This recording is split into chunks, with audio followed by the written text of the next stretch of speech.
So I'm sorry for any background music around. I'm on a holiday at the moment. So Abrahman have asked me to do this presentation. Uh, Basically, I have been using the station balloon dilatation now for more than 2 years. And we made a small study as a prospective study in the last year. And we were measuring the results of the Eustachian tube dilatation patients. So I'm going to share with you this study, and I'm also will share you my technique, how I do the Eustachian balloon dilatation. So basically, Eustachian tube plays a crucial role in ear physiology in general. So most of the middle ear diseases, you'll find is caused by Eustachian tube dysfunction. It will cause retractions of the tympanic membrane. It will cause either, or even if there is some pathophysiology which say that the mucosal folds in the middle ear plays a role, but also there is some involvement of the eustachian tube dysfunction. Cholesteatomas, as we said, retraction pockets, otitis media with effusion, barotrauma, which is one of the major diseases, or even the symptoms of feeling muffled patients. So patients have feeling muffled or feeling pressure inside the ears all the time. So balloon dilatation is one of the promising which will restore the normal function of the eustachian tube to allow aeration of the middle ear. We are on the previously we used to use a grommet, which we still have a rule, which is non-physiological way of aeration of the middle ear. With balloon dilatation, you are trying to dilate partially the cartilaginous part of the eustachian tube. As I think that there was discussions before about the anatomy. I'm not going through this, but you know that the eustachian tube have a cartilaginous part and a bony part. The bony part is the area, is the medial part, which is going into, sorry, it's the lateral part, which goes to the, which is near to the middle ear. The cartilaginous part, which forms about two-thirds, is in the medially, and it's related to the nose. So the ballooning is mainly related to the cartilage. It dilates the cartilaginous part of the eustachian tube. It doesn't do anything with the bony part.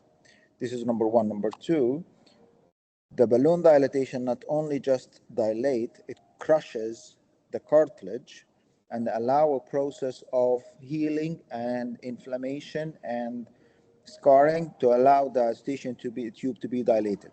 This means that it takes time until we know the final results, how the patient have got, did the patient get the benefit from the beginning, or is this is the final results, okay?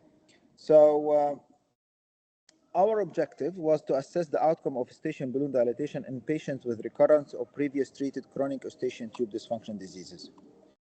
So materials where we measured, this is in a small pilot study on around 22 patients who have undergone previously unsuccessful medical or surgical treatment. Audiogram, including tympanometry, were performed for all patients. The key, uh, the key tool which we use is the eustachian tube dysfunction questionnaire, ETT7. This is the primary outcome. This is the measures, which because it mainly is subjective, it depends on the patient. Patient feeling, how the patient is feeling pressure, feeling muffled, feeling hearing loss, feeling pain, whatever it is. This is what drives the patient to come to the hospital. Uh, and we included the, I will show you the ADT7 questionnaire in a second, but we included that the ADT7 questionnaire above 4 or average 4 underwent, we started doing the eustachian balloon dilatation for them.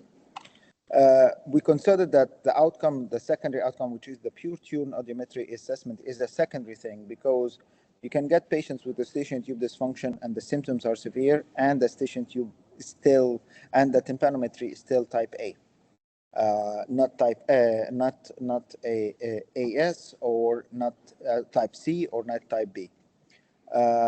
So still on our study, the main parameter for us was the ADT7 questionnaire. Uh, And we included this in the last year between February 23 and February 24. Inclusion criteria. I'm not going into this too much information about age above 18, chronic symptoms, and minor things, as this is the minor inclusion criteria: persistent glue ear, type B or type C tympanometry. This is all was included.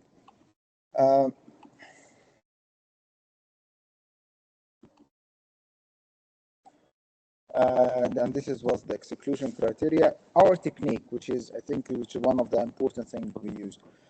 We use the striker catheter. Okay, I found it very, very nice because it have a blunt metal end at the end, and it's marked and it's gentle on the Eustachian tube. And I use it itself as a tool to lift the tympanic membrane. I will show you in a video in a second to guide me properly into the Eustachian tube.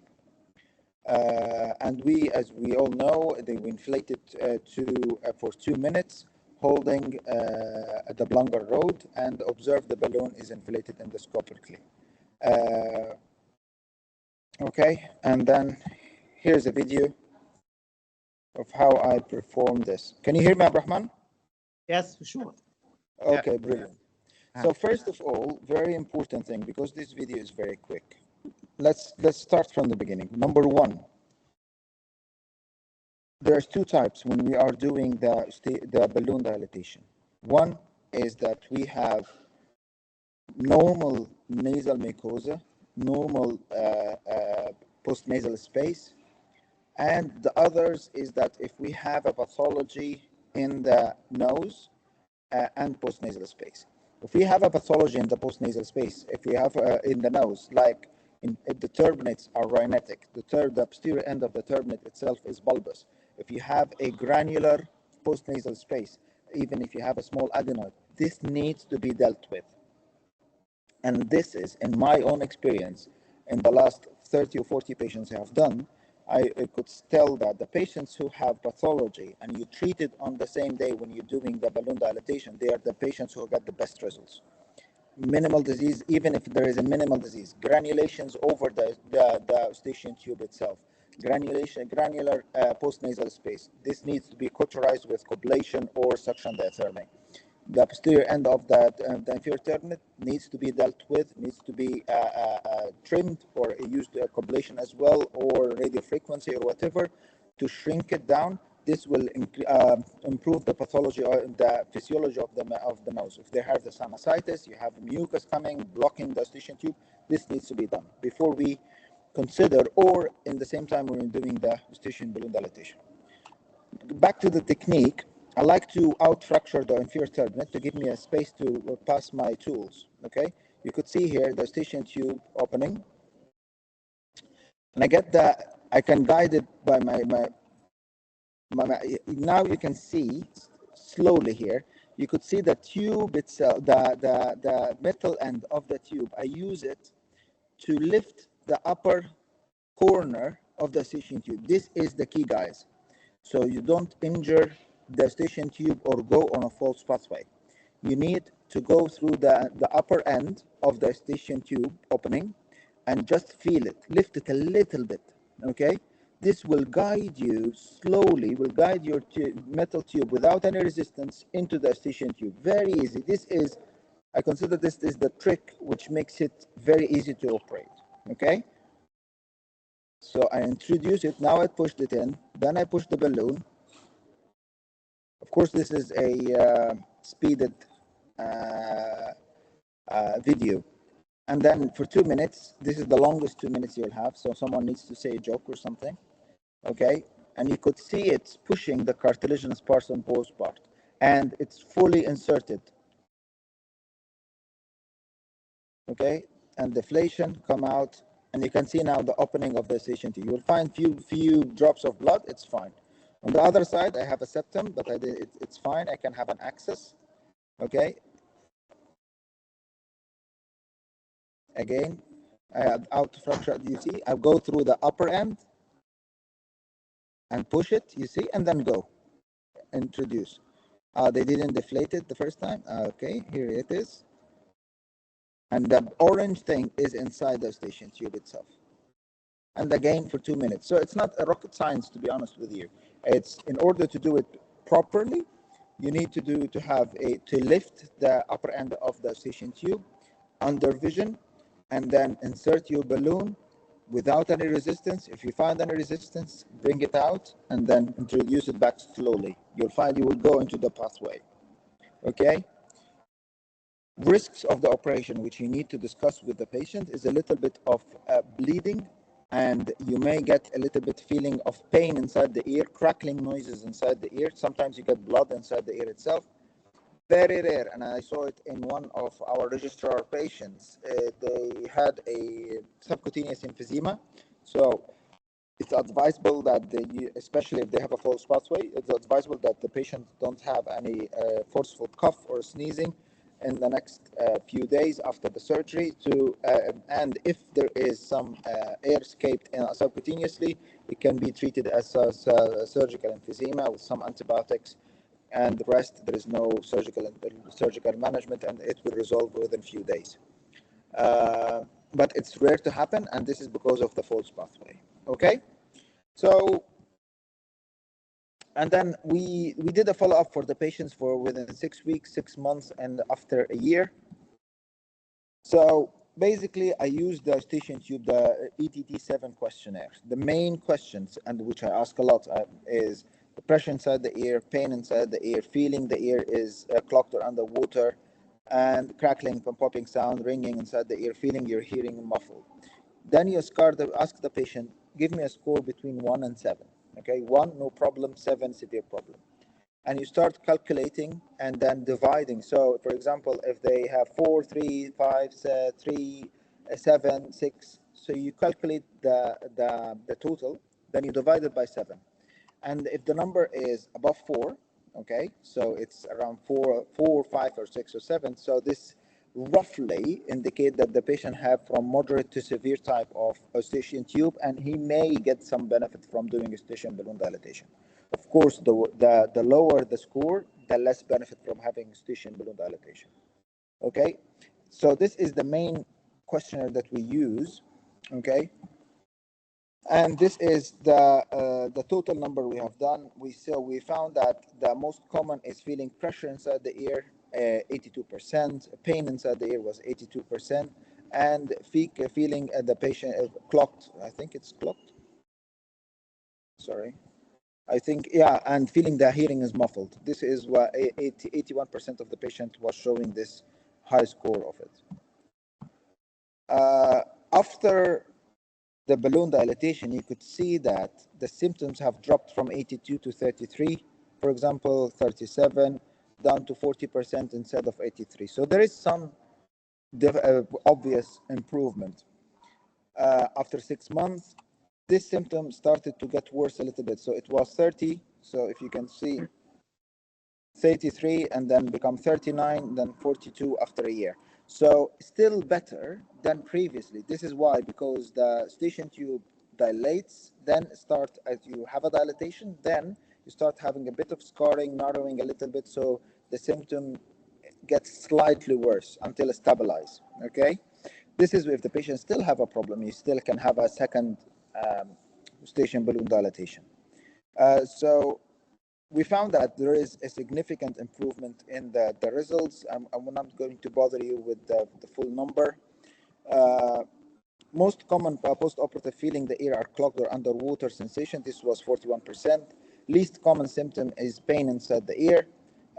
Post-Eustachian tube dilatation, significant improvement in symptoms are pressure in the ear and muffled hearing. Least symptoms is pain inside the ear. These numbers, I started feeling that this is very important when I'm counseling the patient for what is they expect from having Eustachian balloon dilatation. Okay, so this is very important when I'm counseling my patients to tell them that this is what you can expect. If the pain is less to go, but the feeling, the muffled, is most likely it will go again. We are speaking about 44%.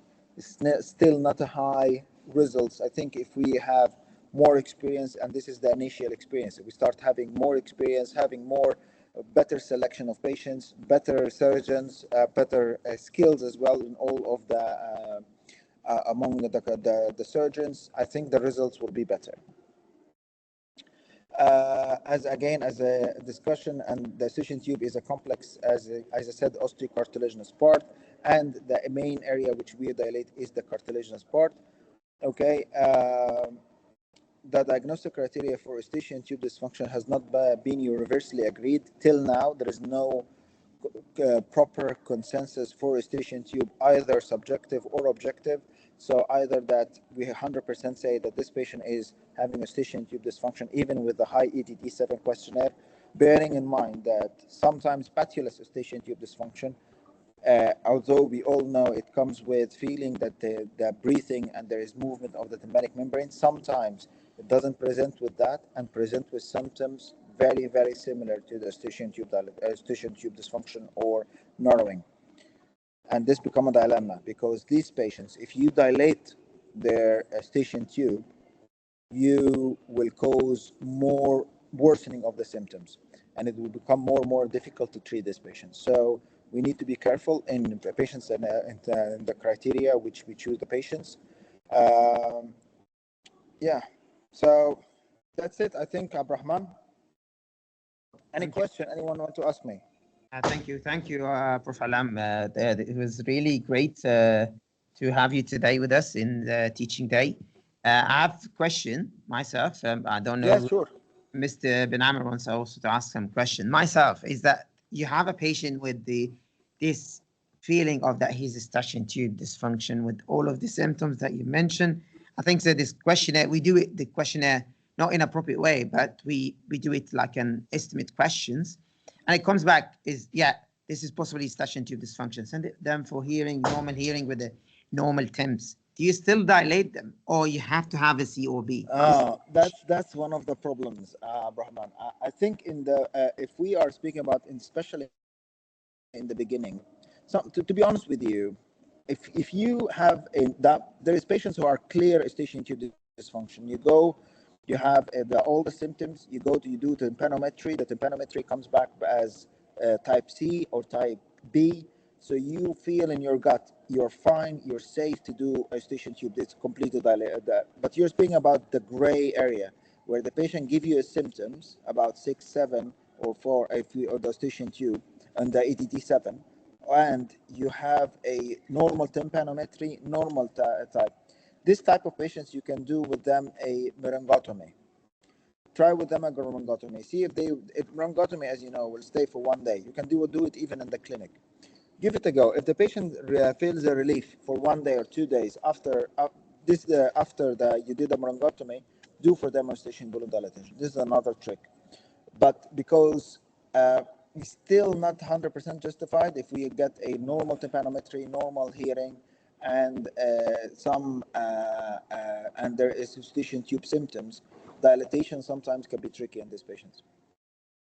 Great, thank you. Mr. Ben Amr is the ENT and otology consultant in Lincolnshire. Would want to ask some questions.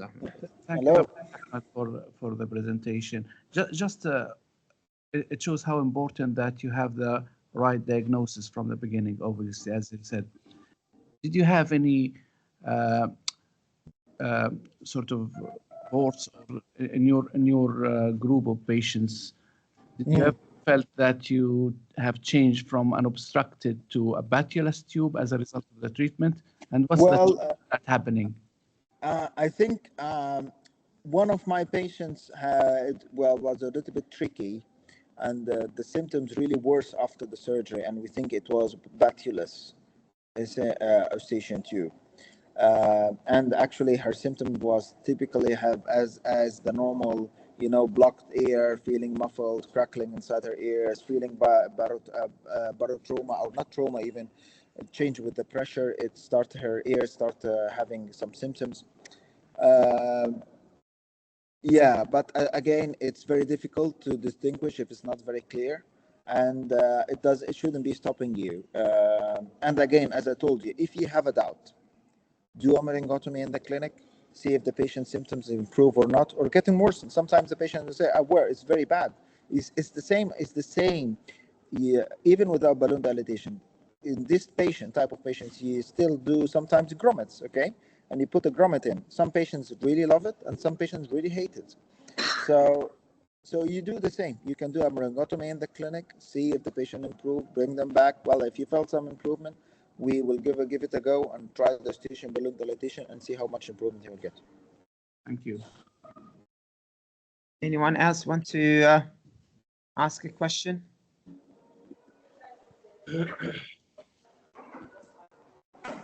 So Islam is asking you some question. Yeah, sure. Thanks. It's in the so do you do any scanning pre-op to exclude adhesions? Sorry? He's asking about the risk of the carotid adhesions and the scanning of his hand. Well, only one case in the world that has been reported, but still exactly. It's one case of which have been reported, and I don't think there's still we need to do a CT scan for all patients to exclude if there is any dehiscence or not. If you start doing the operation itself and you do it safely without a resistance, even if you're doing a little bit of ballooning and pushing the carotid, it shouldn't be a big problem. But yeah, no, this didn't stop me to do a balloon dilatation in adults, and there we start not we, but they're starting doing it in children. So soon it will be in children as well. So it's doing it in the right technique and in the right way, so you will be safe even if there is any dehiscence. So the main thing is that the Ottoman muscles, which is the upper part of the Eustachian tube, this is the stretchable part. You know, it's a cartilage on both sides, and the muscles, which is connected, because the Eustachian tube, the cartilaginous part, is not really one part. It's a two-part at the beginning with a small muscle called the Ottoman muscle, which you exactly attach it to the elevator-palatine muscles as well. Sorry, the elevator tympani muscle. So this is like this the area that you need to push and go through. Is that correct? Once you stretch your muscle, it will ease out and goes easily in. Is that correct? Rather than pushing hard down or laterally. Yeah. Exactly. If you stretch the first part, it will open the whole Eustachian tube opening, so you can slide it easily inside. But I agree with you. And anyone else want to ask a question from inside or outside? We're gonna have the hands-on later. With the, I wish I could join you guys, but yeah, no, after I booked the holiday, so it's fine. No, thank you. Thanks for coming, Ahmed. This is really great. Ahmed is a associate professor in the University of Mansoura, and well as the pathology neurotology in Reading. In Barking and Haver in London. Yeah.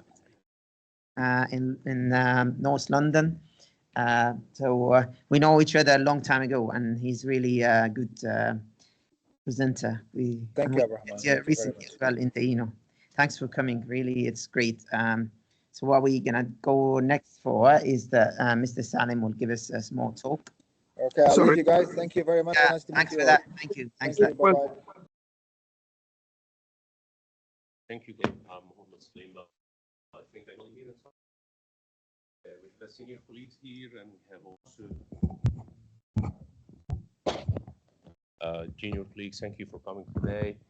Talking today the endoscopic approaches for the pharyngeal pouch. The pharyngeal swelling or pharyngeal pouches is a long time, has been described by Edwin Smith. I think 1600 before BC in the first surgical book for trauma.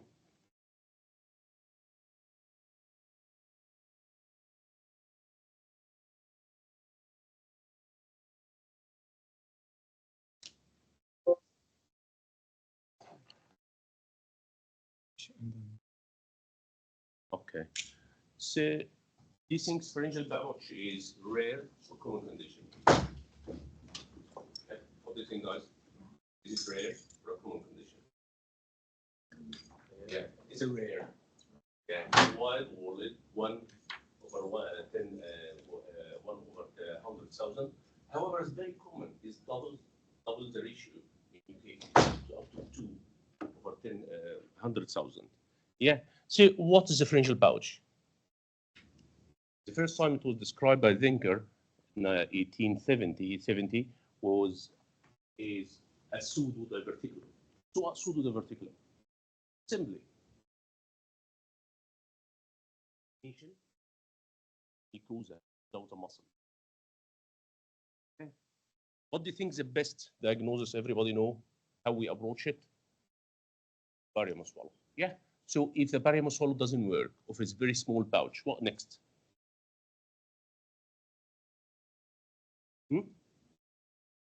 So we get a lot of referrals about the pharyngeal pouch. Who was the first one sent those referrals for us? Gastro. Yeah. So you usually don't see these patients, and most of those patients has a long term of dysphagia. If you see them in a clinic, you may likely to miss them. Yeah. So we get all the referrals or most of the referrals from the gastro team. So if the barium swallow doesn't work, the fluoroscopy is the second option, especially if there is very small pouch.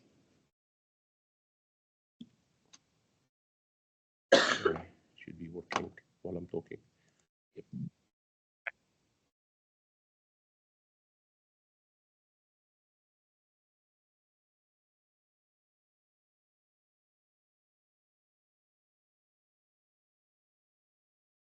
Sorry.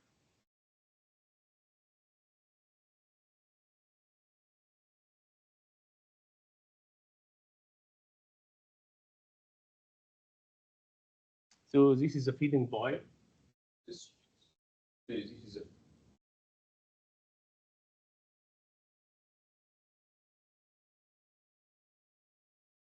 you can see.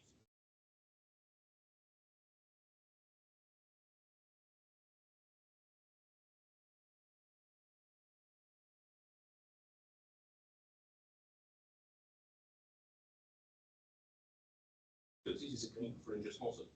Yeah. Do you think we have one pouch or multiple pouches, guys? Is it only one pouch? Or can we have multiple pouches? Normally it's one pouch. Yeah, now one pouch. So what pouch we have? Is it only one type of pouches or multiple pouches? We can have multiple pouches. Not in the same patient. Not in the same patient. Yeah. So there is a classification for these pouches regarding the size. It was done by Morton. Was it less than 2, 2 to 4, 2 to 5? And I believe this is not a really easy way because I worked in a couple of centers in UK, and then you get the radiology department, they know we don't have an access to measure it. However, Van Overbeek has mentioned his relation to the vertebra. So usually the best pouches to be done endoscopically is a 2 to 4 centimeter. More than that, external, less than that, possibly would be conservative.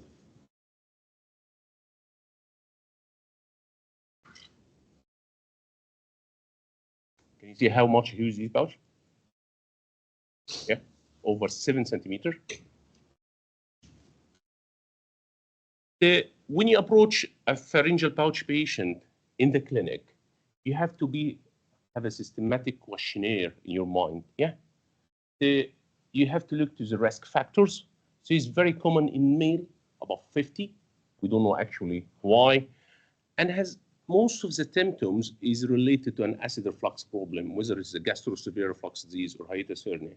More than 70% of the patients who presented with pharyngeal pouch could have head and hiatus hernia. What do you think, guys, the symptoms? What are the most common symptoms in the board? Regurgitation. Yeah. Yeah, regurgitation, aspiration, Feeling of lump. bleeding for lump. Yeah.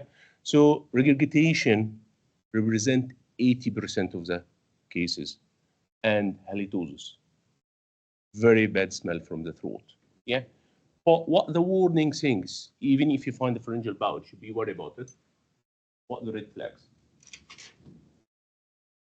So the common head and neck red flags: dystonia, progressive dysphagia, weight loss, hemolysis. There is more than 45 cases in the UK literatures, case reports actually about cancer in the pharyngeal pouch. So, oppose this slide. It is very complex, the anatomy of the pharynx, because it has longitudinal muscles and vertical or longitudinal muscles and transverse muscles. And from these cross sections of these, there is a defects.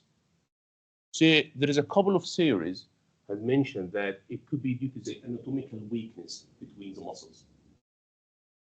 However,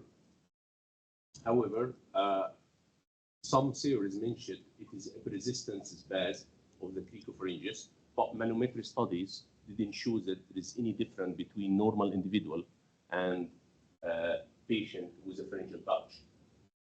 The new theories now try to organize both of them. There is a incoordination of the pharyngeal muscles working together, where there is a new study showed that there is a mild degree of pharyngeal spasm at time when the pharyngeal spasm is irritated by the reflux, where causing this intraluminal high pressure to create through the weak defects area in the pharyngeal between the pharyngeal muscles to herniate the mucosa.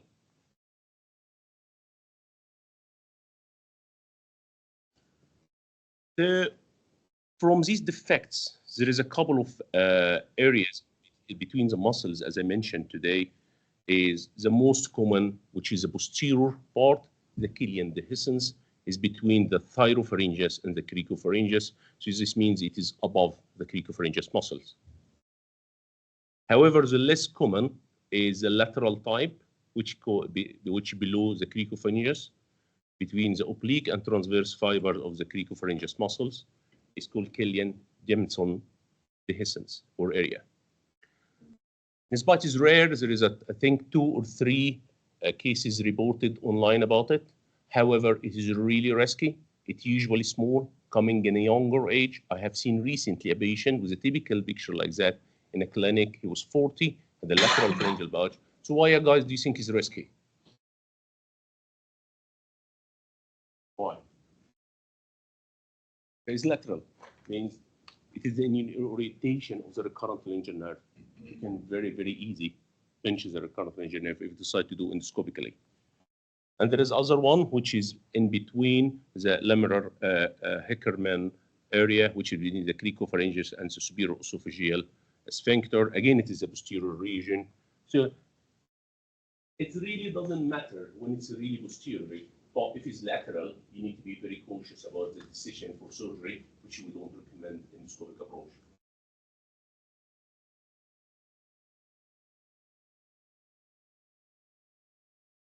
So how we treat it? Conservative. Conservative versus surgical. Nothing. Send patient salty. So I cannot treat you. You're 99. I'm sorry. Yeah, the risk of anesthesia is much higher than the benefits. It's small pouch. It doesn't affect your quality of life. You control the risk factors. The gastroesophageal reflux disease. Many of my patients in the clinic, I just solved them in omeprazole. They get much better the symptoms of the pharyngeal pouch. So there is endoscopic approach, which we are talking about targeting the stibler today. And there is external approaches. So this is endoscopic view. I'll leave it to my colleague who could get lost a little bit about the stiblers, if you don't mind. I don't think this one.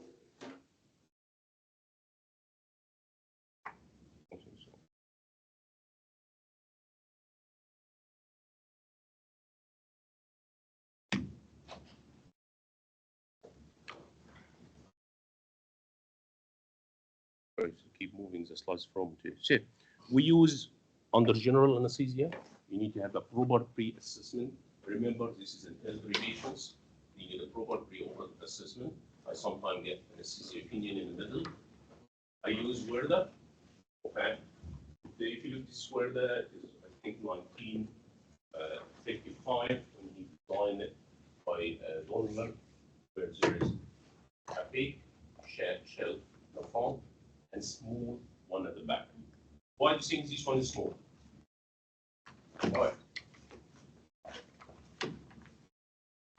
So if you remember what we said, this is the esophagus. Okay, and this is pouch. Why is it shorter? You can perforate the pouch. Very easy.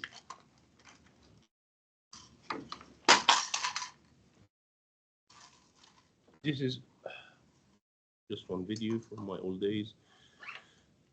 This is where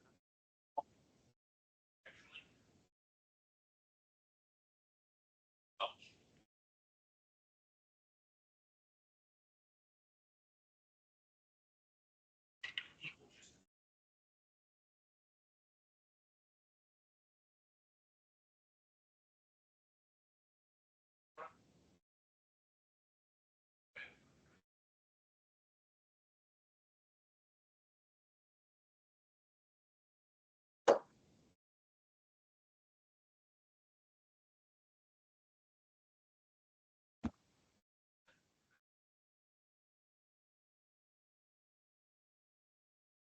Sometimes I use a 30-degree urology 4mm scope to make sure there is no breaching of the mucosa. How do I breach it? I can see the hat underneath me.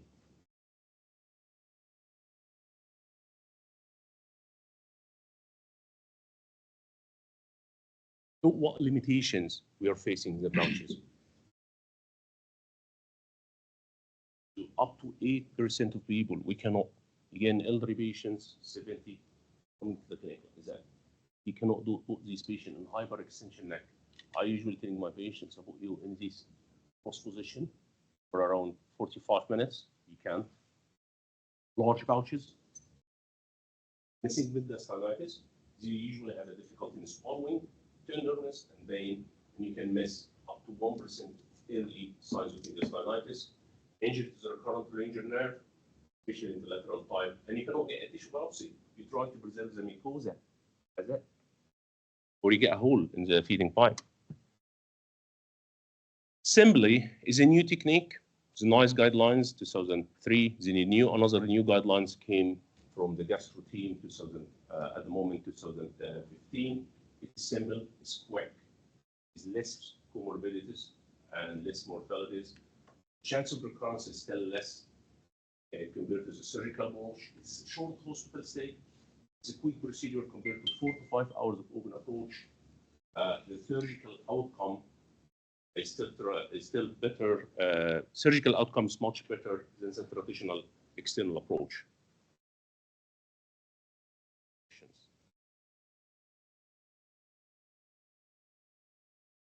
Shall I hand it over for you just a little bit about the mechanism of the stibler? Yeah, no problem.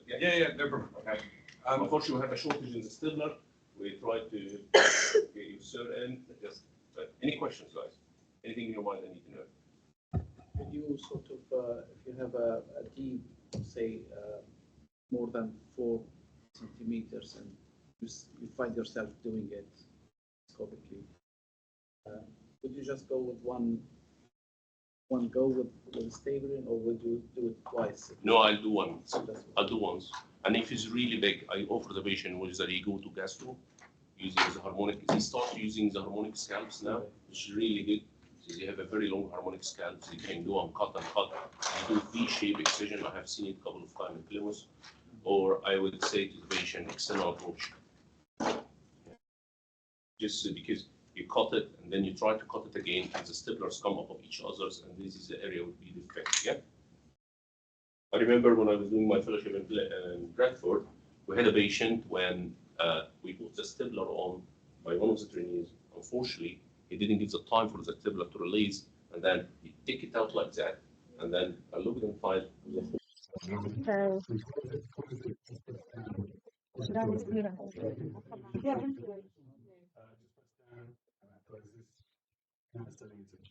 This is 30 degrees.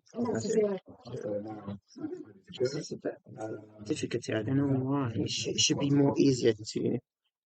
It should be straight and push it there. Yeah, it is. And then this bend is a little bit more. I think so. They straight it a bit more.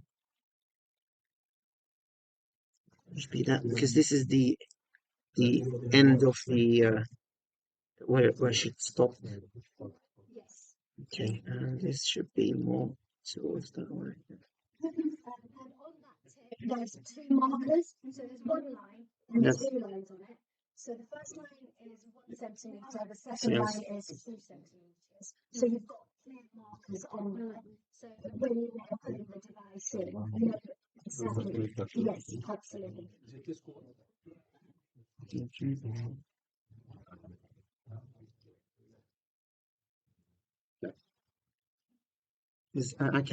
Can we get some lube? Because this is not Yeah, the model's really stiff. set. Yeah.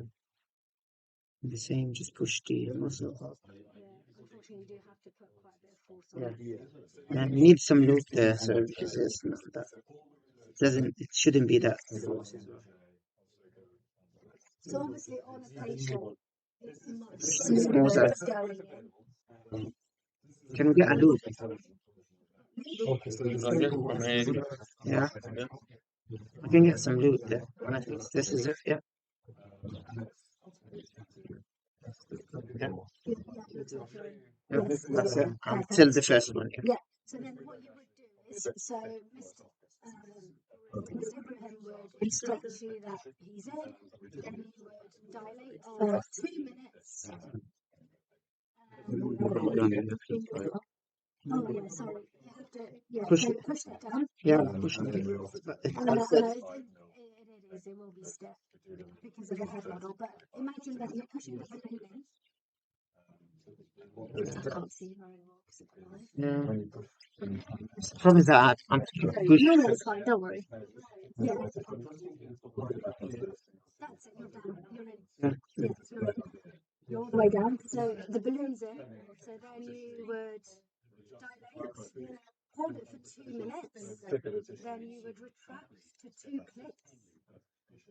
And then you would retract the balloon first. Yeah. And then doesn't want to. I know. It is very stiff. And then you would pull out the device exactly the way you Let me want get it. some lube from upstairs. Okay. Thanks for what we need. So you would- Okay. Yeah, this is do you want to try and loosen up the other side? So what we used to do is that we do our structure first, so like push the surface. That's fine anyway.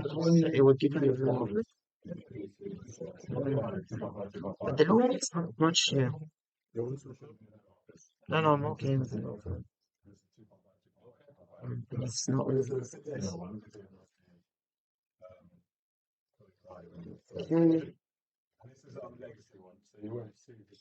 Yeah, it's better for sure with the loop, yeah, and you can push now. Yeah. Push the. Just dilate it all the way down, push it all the way down. Yeah. And then the other one.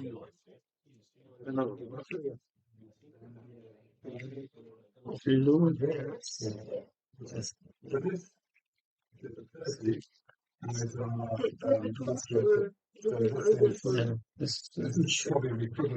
I think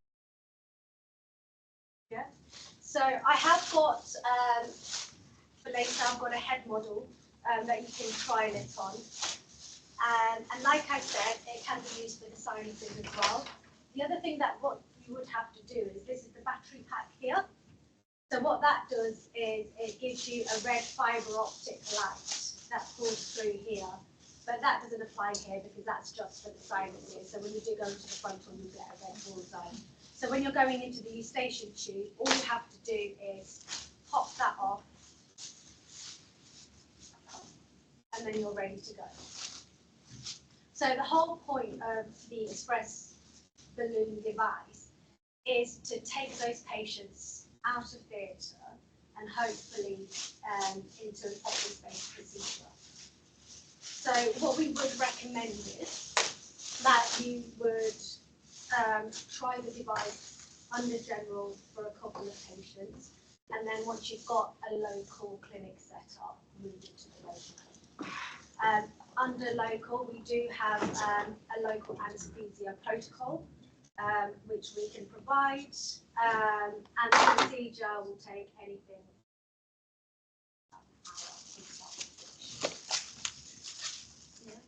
got a couple of surgeons already doing it under local. Mark in London is using quite a lot for the station procedure. But yeah, like I said, that's just down the line. Anyone have any questions? So you introduce, you balloon, and then you deflate before you pull out the Yes, absolutely, yeah. So what you would do is you would extend the balloon once you're in the Eustachian tube, and then your scrub nurse. What do you mean by extend? So I'll show you here, sorry. So can you see that balloon there at the end? Yeah. So what you would do is you just advance it forward. Oh, So it would go into the Eustachian tube, and then the scrub nurse, this would be filled with saline. She would inflate the balloon, which would inflate to 12 atmospheres. And then you would keep that there for about 2 minutes.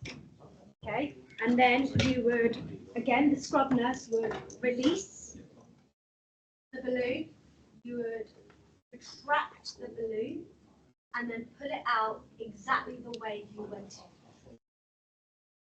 That makes sense? yeah. Thank you. Any questions? Right.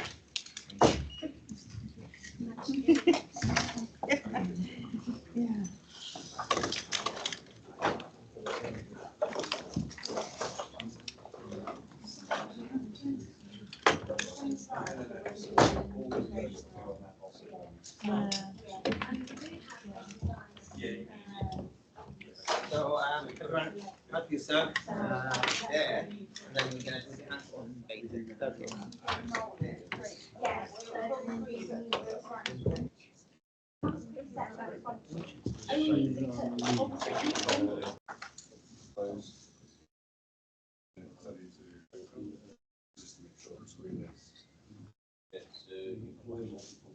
Yeah, so press up on that bit, goes down on that bit. Close.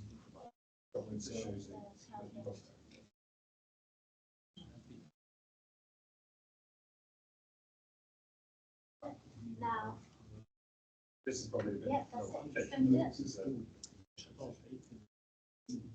Could you see the 2 centimetre marker if you go into the 2 centimetre marker? Because it looks like it's a bit too far out. So if you just pull up the balloon, yeah, that's it. Now, there we go. Yes. So now, that's it. Now extend the balloon. Back 1 centimetre. Yeah. So you've got the 1 centimetre. I'm holding down. Yeah. So that's fine. Yeah, how's the spine? Sorry? So you know when that 2 centimetres disappears? Yeah. So you just keep holding down until the effective noise finishes. Okay. You're happy then to open again, press up. Yep, that's perfect. And I can, yep, then you would dilate. Yeah. And then pull back. And I would always remember. Yeah, always, yeah. The balloon. Yeah, please. And then retract. Yeah, when you. And then to Fantastic. unload. The balloon made Make you sure this is fully open. I am in the middle position call and the teacher is now. Actually, this is the new I model. try to compose the If you went to that side. Then to unload. Once I am ready, I'll come. Yeah, this is I don't know, because I already had a meeting with Colin, and with the legal director at 12. So there's many things at the same time. 2.5. So I'll try to cover something like 5 to 10 minutes, but I wouldn't stay for long. So the one you previously used was 2.5. The one that Sarah showed me in her office, the one that we discontinued, was the 2.5. Okay. But this is a 6 Yes. one. We do obviously in 45 and 30. Yes. And this is our legacy one, so you won't see the dial on there. This is not. Yeah. Yeah, actually, you said you Dilate it all the way down. I will get.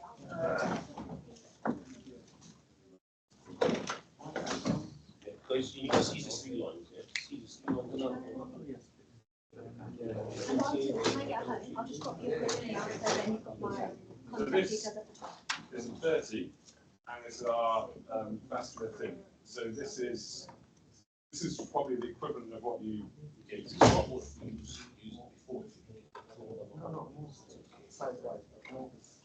Not the same staple heights. Yeah. So previously, your staple heights using white multipliers, 2.5, 2.5, 2.5. This is our tri-staple, so it's got that step cartridge. The inside one is 2, the middle one is 2.5. So you don't have to worry about bending it, taking the battery pack off or anything like that. It just comes out of the package, it's bent to go into the station. And again, we do, actually upstairs in the stores, you've got this in a 45 already. Using it. This is only good if you've got a patient that, for example, is the but otherwise, you would just use audio. Yeah, exactly. That would be much better. Yeah. The handle is not, so the handle sits inside a shell. And there you go. Now you take the yellow off. So sterilisation wise, the handle is non-sterile, so it sits on a charger. The shell itself is sterile. So when you use it as an insertion code, I'll show you once you. Yeah, so you can close it first, so you can, just to make sure this is working properly. So then you can back up. There you are. The handle is not. But the shell is Disposable or reusable? the shell is disposable. Yeah. This shaft, the adapter is multi-use. Sterilise just normal.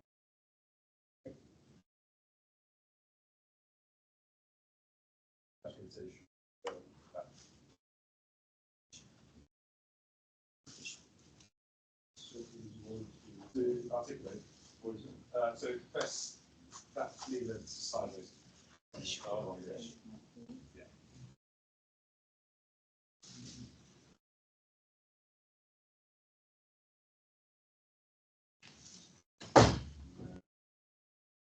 One. There's a green button. Yeah, you're good to go to press that. Flashes. You're happy to fire. Press and hold down. So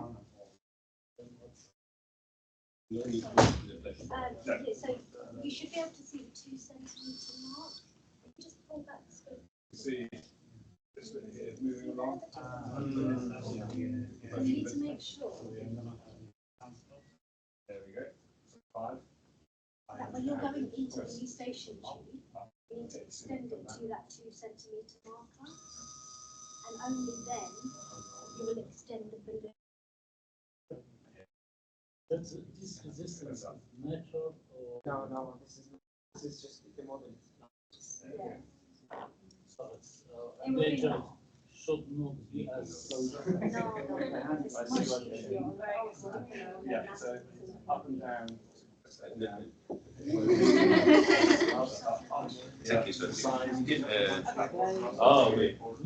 Yeah, so this device, because it's got manual tip, going into the frontal, the maxillary, and 135 or 120.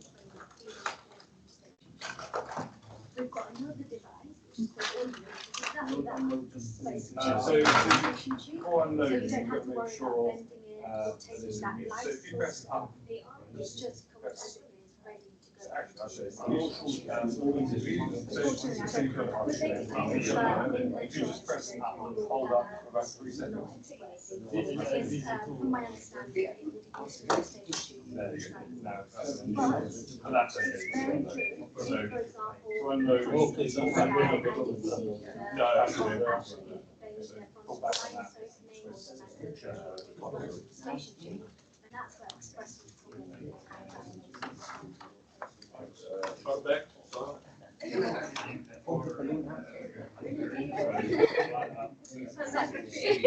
Indicated for that, but I have a lot of surgeons who do actually say that. But you do it. But obviously, that comes down, so right, it's down to them. That's telling you Yeah. before So you if they decide to do it, I can't advise them, but they do. Yeah.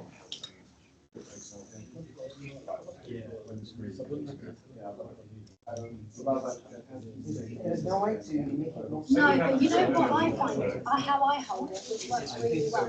I hold it like this. Yeah, I always hold it like that, so then that holds it still, but it's about how you want it. What I can do, let me just put this. So that should hopefully. Right, so this stage, so if you're happy with the positioning. Yeah, it will turn around. Yeah, so you just, yeah, keep your finger on it.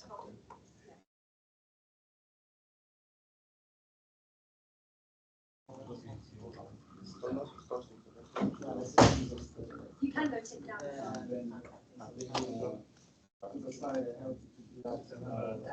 So if you what you want to do, Nothing much. Yeah, the younger child was. So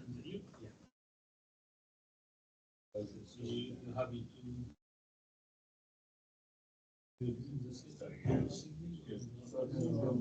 no, it could be in any of these, but 3 is telling you that actually that piece of tissue is quite fit for that particular reason. 1 is saying, yeah, it's quite so 1 is firing at 3 is 3. If it was in 3, you'd see it fire slower. No, so before firing, so if you're ready to fire, you press the green button so you're ready. Now it's 5. Oh, press and the hold down.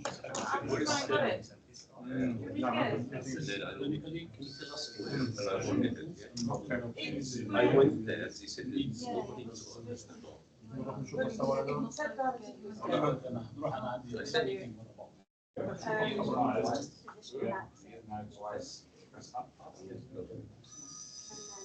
Yeah, wonderful.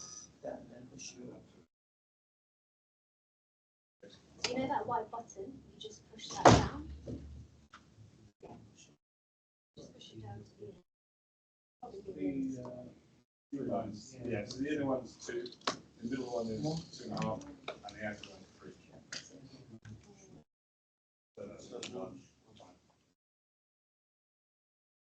Yeah,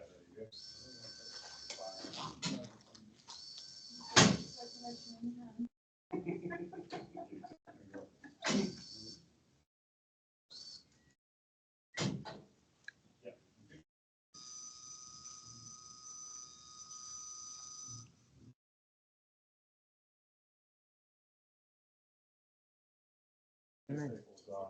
Mehmet, Kate, son, can you speak to him? Check. Charlie. So you see that 2 lines, that's the 2 centimetre mark. So as soon as you see those, that's when you send the balloon, and then the scrub nurse would dilate for 2 minutes, so you just hold it in.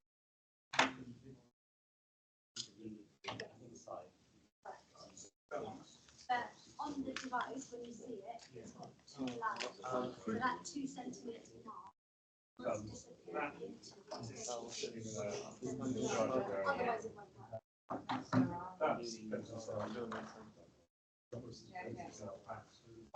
On the tray, we have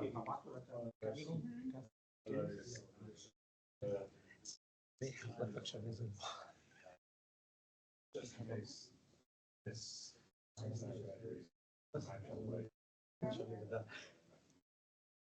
اوريدي عندنا كفرنس يعني.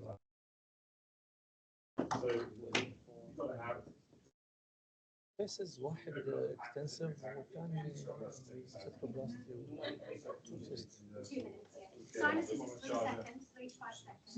Eustachian tube is always 2 minutes. Yeah. And the other thing is, so the scrub nurse can come and hold it for 2 minutes. Yeah, so scrub nurse, With take the that out new of the one, back, Audion, which is take that just out for of the the tray, Eustachian tube, put that one that's got a there. locking system on it.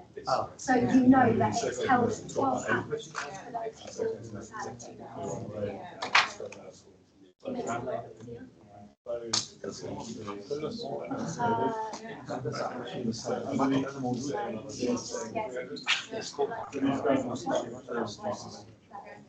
effectively 3 procedures. This on, which is also on the sterile tray. That just sits into there. Yeah. Recognize it. So that's now saying that's 30. This is from the down to 50. So it's going down to 50. So just guys, if you don't mind, will you send you some teaching feedback for me and Mr. Prof. Yes, they need to. Really great. that's actually sterile. This is now sterile. Oh, then that's not Eustachian. So take that.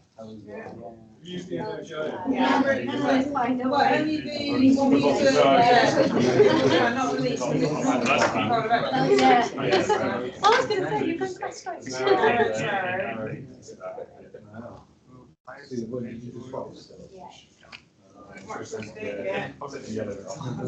Can be a bit tricky to try. This. Oh, that one, yeah. Yeah. And then back up. That's the so you good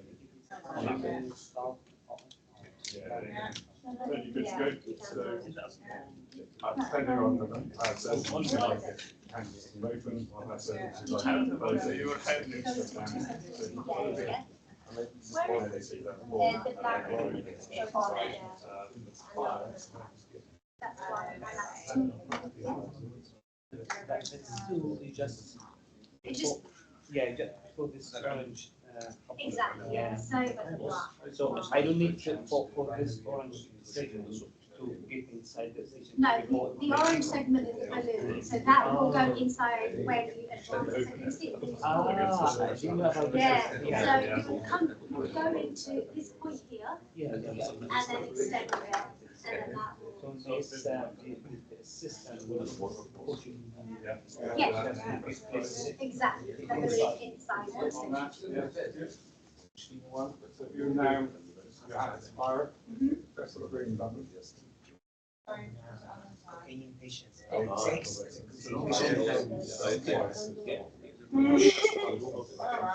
That means now you've done the fire.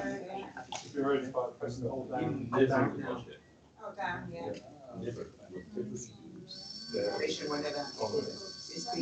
to the 2 centimetres mark. And someone And then put them in the balloon.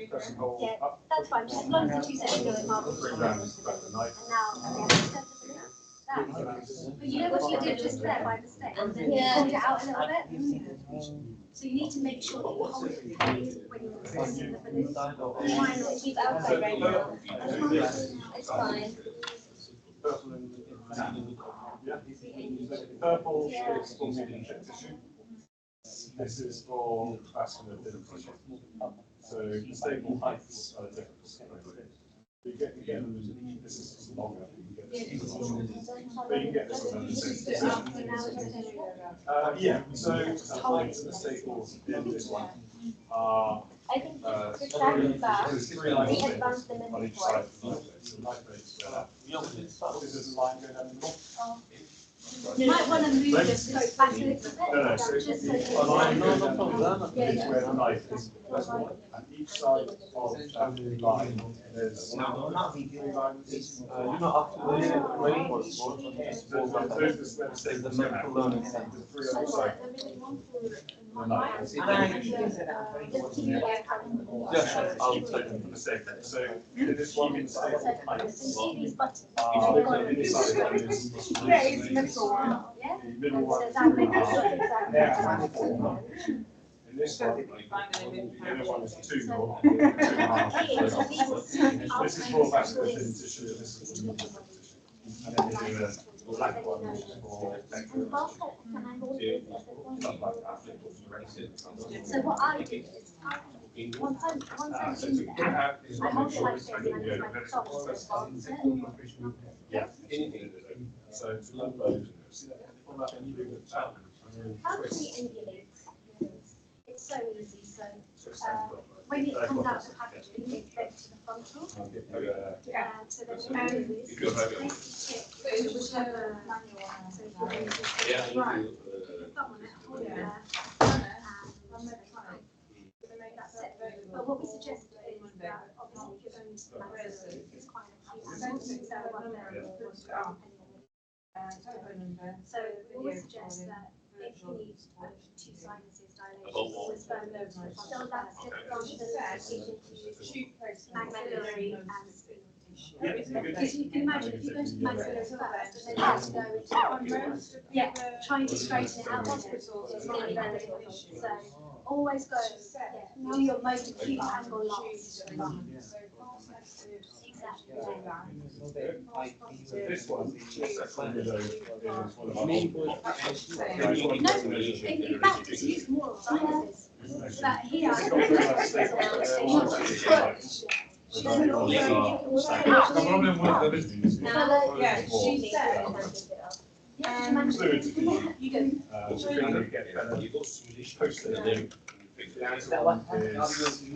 Just remember that on occasion,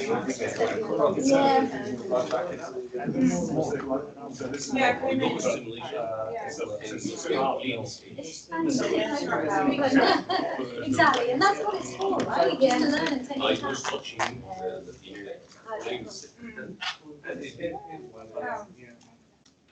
Practice planting's machine. Yeah, but we can get It's good. Just check you've got the right one, because one of them is legal and one of them is grant. Yeah, there's some should know which one grant is. It's got a sticker on it. Sticker. I was no, scratches for- on the side. So the thickness actually of this is thin tissue. It's 6 meters long, so actually it's still yeah, one of them.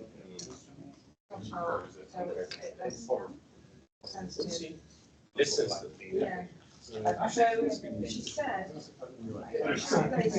Okay, and if you raise the fire, Tube in, press the big buttons of and then, and the tube's fine, there we go. there's fabric extending, and it's drawing the tube.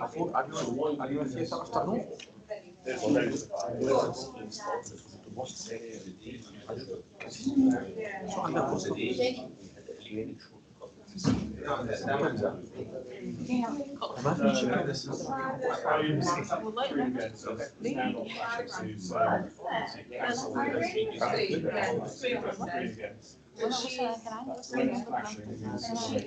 I think getting there is quite difficult.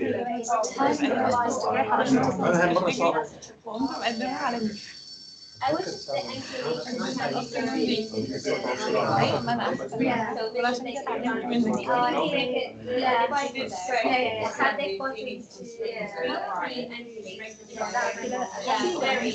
هذه طبعا نشوف المريضة نشوف اللحمة هي بقى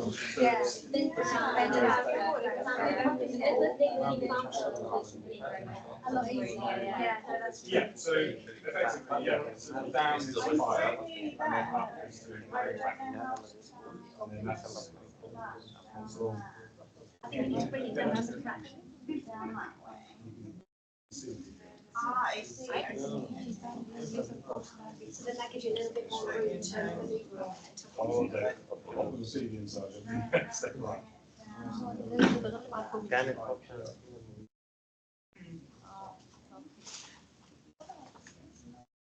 Yes, that's, You need to make sure. I think you're needed. There.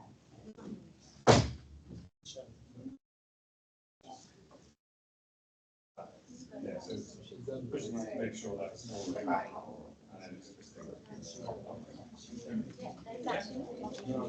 Oh, thank you. I'll just trim. and so that's, yeah, look at them doing it. So, Oh, I see. Tricia, yes. can you send me the details to order? Yes, of course I So, can. Yeah. because we've got them good, so to order it. So this one's 50, that's the other. Yeah, so we do a box of 5. Okay. So I think that might be easier. Yeah, yeah. Because then you've got, I think you've got two spare. Okay, yeah, no problem. Yeah. You send it, some both So it's 950 for individual, and then it's 950 times 5. Getting back. Lizzie, which way? Yeah, so the Fridays, just let me know as soon as possible when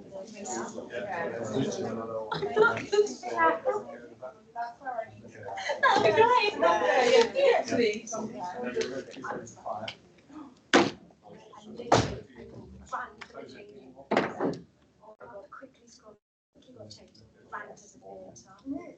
Now, if you're ready, I was so apologetic. either side. Yeah, the patient on the table. No, so you can put it Private hospital, they're all. And it's Yeah. first time you put it in fire 30 mil. Yeah. Yeah, because I've known him.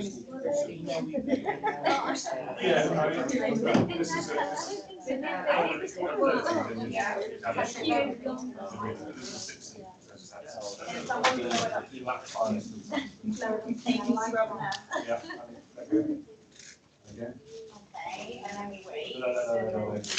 Just the, in and out.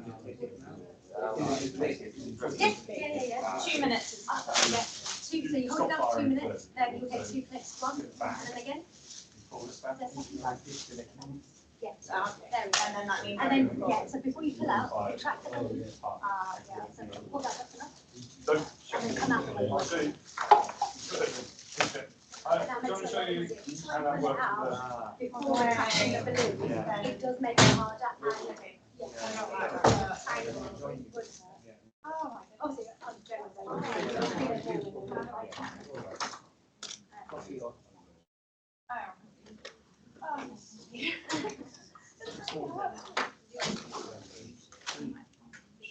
Click that light source twice, so the light panel. Straighten it first. 1,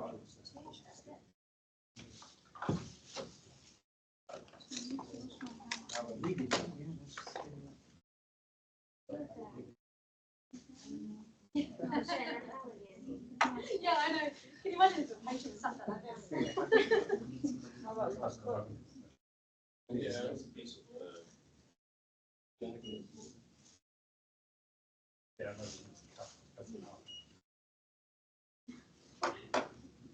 That one's quite big. Shall we try it? Yeah, I tried that one. Yeah. Was that why I struggled so much? Did you try the power? You say the nicest things. The powered one. You mean which one? I tried the. No, this is not tried yet. He was really. I mean, the power one. Nothing. I was just preparing for the efficiency. خد معلش بس أكيد بعد هسكت. I wish the device can regulate inside the Kate. yeah, completely the temp, yeah, it's when they angulate. Oh. And we are recording, by the way, so this proves that you've been here and eating this. Very cool.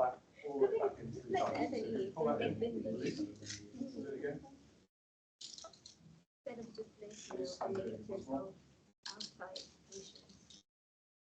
So that is 60 mil fire.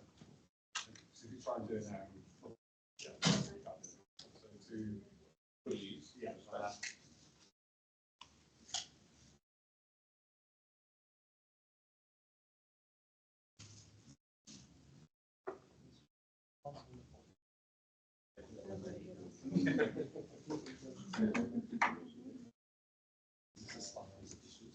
Yeah, that's why I mean, yeah, people like it, but it's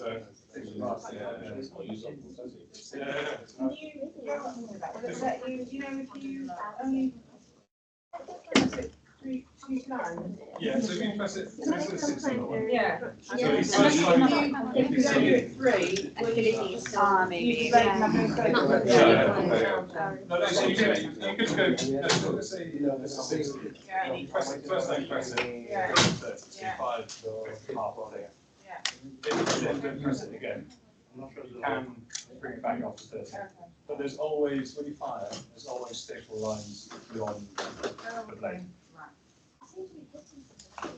So you're never going to get Not going to get the paid, blade no going safety. forward. No. So, yeah. 3 floating. Yeah, yeah. Up and down. Because this has been used. Yes, yeah. Yeah, yeah.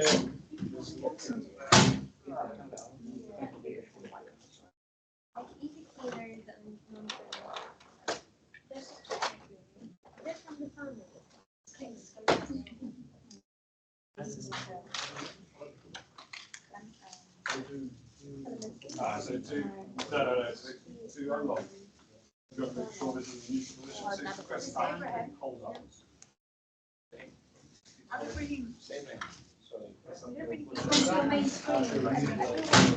Now you can unload. So pull back on the blue bit.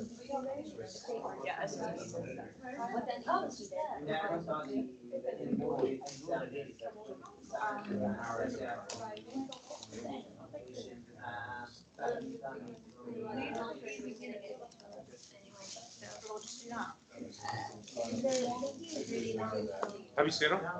Yeah. Yeah. Yeah. Oh, yeah. Cool. Sorry, close it. Press down. Yeah. It's rotating at the moment, so if you want to. Yeah, that's rotating. Yeah, Definitely like this. yeah, I've got the number. Yeah, 0725 187 067. Shady.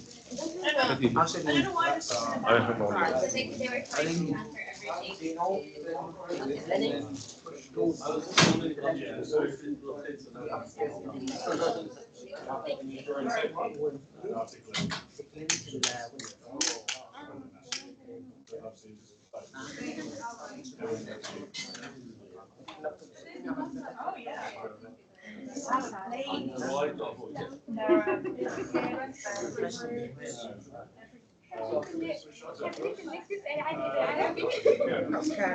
yeah. Might give me an official quote though for the.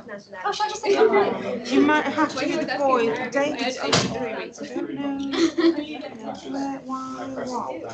Something's off for 3 weeks. Yeah. Does Adam? I'm sorry, no, I didn't. No, that, yeah. Oh, I was like, what? You just press that like. There's somebody else installed Adam. Yeah. Why don't I yeah, send me the quote just in case. For how many? Oh. I would have There's struggled. box 1 and box 5. I'm just wondering whether to do the ones, and then because I can get it saved for the case. So, If I do the 5, it has to. patients. So should I do 2 plus a spell? Yeah. Do it individually, and I can get into all multiples of it that way. Because it's going to be. The issue is you can't. I'd have to send you multiple quotes. But once I've got one quote, you can order it. Once I've got one quote, I can order it again. Do you see what I mean? Because when you do 5 and it has to go to some sort of organisation, you can't say you need one case, you've got 5. Because I'm using Even when they speak English, you can't yeah. understand it. Still class. You know what? Yeah. I'm actually off now, so no one could understand. Oh, okay. Yeah, Fine. So should I send it directly? But in Wales, it's just as bad. There's some areas in Wales where I don't know. And then I'll copy you. If I go to Border, what's the name? What's Border? send it. Border. Yeah, she Send doesn't it know to what's me. Border. She doesn't, yeah. And Border means good morning in the Welsh. Morning. Yeah. Oh yeah, because I obviously don't Welsh know is Welsh. different language. Yeah. I'll speak to Adam when I go back. And I don't know what Adam's name is. I'm trying to teach Lawan how to speak Bahraini because then she doesn't understand. I'm struggling in Arabic. I'm just saying, oh, I'm Are there a lot of different? like, Are there a lot of in the Japanese. Do you mind Yeah. Can you tell that there are different like dialects? Yeah.